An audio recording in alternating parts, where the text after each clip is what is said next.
Halo teman-teman, perkenalkan nama saya Era Mahandisi Mapea, program studi manajemen pendidikan Universitas Negeri Jakarta. Kali ini saya akan membawakan materi mengenai supervisi pendidikan yang diambil dari buku Bapak DRS Tatang. Jadi video ini dibuat untuk memenuhi mata kuliah Negara dan Studi Kelayakan yang diampu oleh Bapak Amril Muhammad. So, kalau kalian penasaran mengenai videonya, keep on watching. Selamat datang di Koki MP, Komunitas Kajian Ilmu Manajemen Pendidikan. Visi pendidikan. Ada dua subbab yang kita bahas, yaitu kepemimpinan dalam pendidikan, supervisi pendidikan, dan ruang lingkupnya. Dalam kepemimpinan, ada dua pengertian menurut Hendiat Sutopo dan Wasti Sumanto yang mendefinisikan kepemimpinan yaitu suatu kegiatan dalam membimbing suatu kelompok sedemikian rupa sehingga tercapai tujuan dari kelompok yaitu tujuan bersama. Sedangkan menurut AZ Fanani mendefinisikan kepemimpinan itu pada suatu sisi dapat dihubungkan dengan proses mempengaruhi orang, baik individu maupun masyarakat dalam dimensi yang amat luas. Teori kepemimpinan oleh AZ Fanani ada 4 poin yaitu klasik yang menjelaskan bahwa kepemimpinan itu bersifat inheren, bahwa pemimpin besar dilahirkan bukan diciptakan. Teori kerasulan atau propetik secara sekilas ada kesamaan dengan teori genetik. Teori kepemimpinan transformasional itu sering dirujuk sebagai model kepemimpinan yang efektif yang disusun berdasarkan perspektif hubungan leader-follower. Dan teori kepemimpinan transaksional itu menekankan pada rumusan petunjuk teknis yang sudah disepakati dan dijadikan acuan dalam menjalankan roda organisasi dalam periode tertentu. Pendekatan kepemimpinan ada 4, yaitu pendekatan sifat. Ini timbul bahwa pemimpin itu dilahirkan, pemimpin itu bukan dibuat. Pendekatan perilaku ini menjelaskan keberhasilan, kegagalan seorang pemimpin yang dilakukan oleh gaya bersikap dan bertindak pemimpin yang bersangkutan. Sedangkan pendekatan kontingensi ini dikenal dengan sebutan one best way, yaitu satu yang terbaik. Mengurus suatu organisasi dilakukan dengan praktek tunggal untuk segala situasi.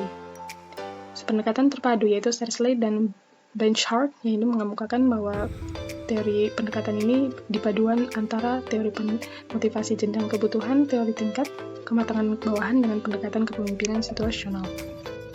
Gaya kepemimpinan ini ada 3 ya, yaitu to us oriented yang mana pemimpin ini mengarahkan bawahan dalam usaha mencapai tujuan organisasi.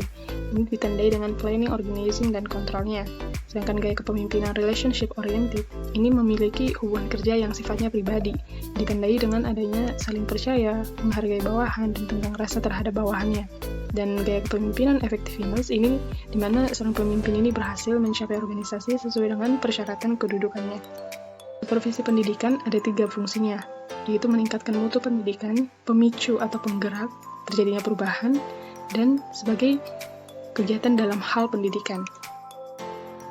Hal-hal yang disupervisi terhadap kepala sekolah yaitu dilihat dari jalannya pendidikan dan pengajaran, program pendidikan pengajaran di sekolah, masalah kepemimpinan si kepala sekolah, administrasi, kerjasama sekolah dengan instansi terkait, dan masalah kebijakan sekolah yang menyangkut kegiatan intra maupun ekstra.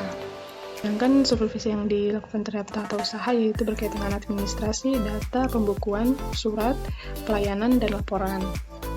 Terhadap guru yaitu masalah wawasan dan kemampuan atau kompetensinya dalam mengajar, masalah kehadiran dan aktivitasnya, masalah persiapannya dalam mengajar, pencapaian targetnya, kerjasama guru dengan siswa apakah udah sesuai dengan yang standar pendidikan, masalah tripusat pendidikan, dan masalah kemampuan belajar siswa. Yang disupervisi terhadap peserta didik ini dapat kita dilihat dari motivasi belajar siswanya. Ini sering banget terjadi masalah ya, tingkat kesulitan yang dialaminya si peserta didik, keterlibatannya dalam diskusi kelas, keterlibatan orang tua dalam mendorong anaknya supaya bisa berkembang di sekolah. Oke teman-teman, sekian video dari saya. Semoga video ini memberi manfaat serta menambah wawasan bagi kalian yang menonton dan menyimak. Dan perlu kita ketahui bahwa supervisi pendidikan itu sangat ditentukan oleh kepemimpinan. Maka dari itu, jangan lupa untuk subscribe, like di channel ini. Dan apabila kalian merasa penting bahwa ini perlu di-share di media sosial kalian